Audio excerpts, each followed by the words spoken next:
Tice is not vengeance. Justice is the moral foundation of a society that values right over wrong, protection over danger, and innocence over cruelty. Yet in modern America, justice has grown weak, timid, and often blind in all the wrong ways. Across the country, we see heinous crimes committed with alarming regularity. People raped and left broken. Children molested and scarred for life. Innocent lives taken in cold blood. And what do the perpetrators get? In far too many cases, lenient sentences, early parole, or plea deals that offer no true punishment. It's time to talk about what real justice looks like. It's time to ask the hard question. Should the death penalty be brought back for the most vile, irredeemable crimes? The answer is yes, not out of hatred, but out of love for the innocent, protection for the vulnerable, and respect for the sanctity of life itself. Bringing back the death penalty for crimes like rape, murder, and child molestation is not only moral, it is necessary. Let's start with the simplest truth. Some acts are so evil, so deeply destructive, that they forfeit the perpetrator's right to live in a civilized society. These are not petty offenses. These are soul-killing, life-ending crimes. A murderer doesn't just kill a person. They kill a family's future. A child molester doesn't just violate a body. They shatter a life, often beyond repair. A rapist doesn't just commit violence.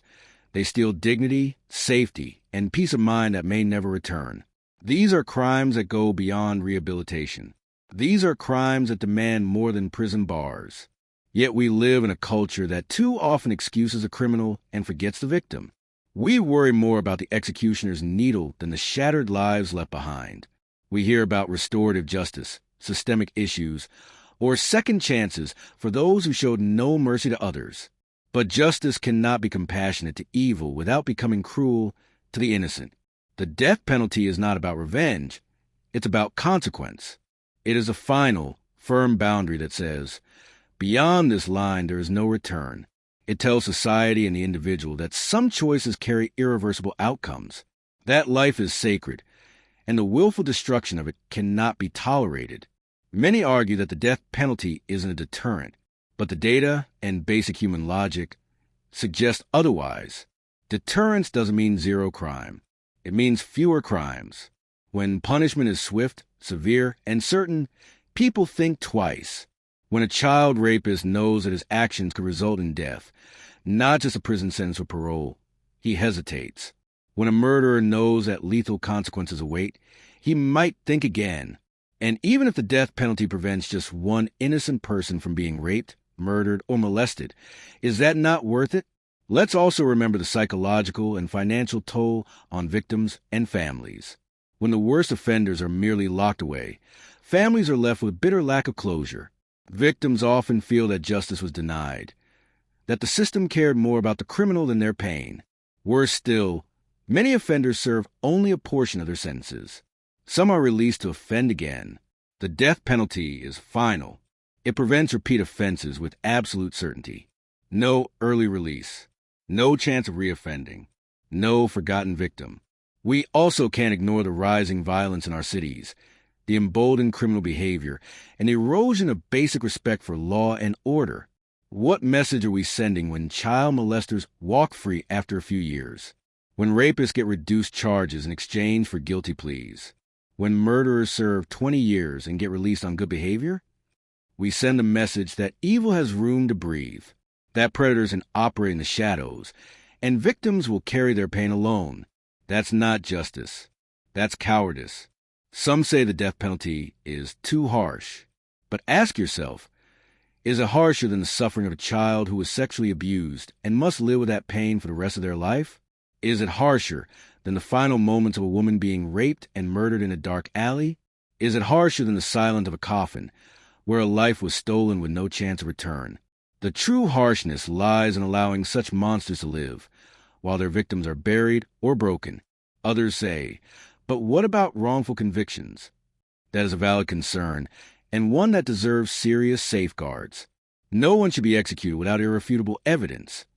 DNA proof, video footage, multiple reliable witnesses, or a full confession. The standard must be high. But the existence of human error does not justify abandoning justice. We don't abolish surgeries because of malpractice. We don't stop building bridges because some collapse. We improve the system. We tighten the standards. We demand integrity. But we do not back down from doing what is right. Morality, at its core, is about protecting what is good. If we claim to be moral, we must be willing to draw hard lines against what is evil. The death penalty, when applied to the most monstrous crimes, is not barbarism. It is a shield of the innocent. It is a sword of justice. It is a last and clear statement that society will not tolerate those who destroy lives with no remorse. This isn't about politics. It's about principle. This isn't about cruelty. It's about courage. It's about telling the rapist, the child predator, the cold-blooded killer, you have crossed a line from which there is no return. It's about telling the victims, your pain matters, your life matters, and your justice will not be forgotten. We must bring back the death penalty, not casually, not carelessly, but with moral clarity and unshakable resolve. For the worst crimes, committed with full knowledge and intent, there must be consequences that match the weight of the evil done. Because when we protect the guilty more than we protect the innocent, we lose who we are. Justice must mean something again. And sometimes justice means death, not as a tool of vengeance, but as a declaration of our values. Not all lives are equal in action, and not all crimes deserve to be survived. Bring back the death penalty, for the sake of justice, for protection of the innocent, and for the soul of our society.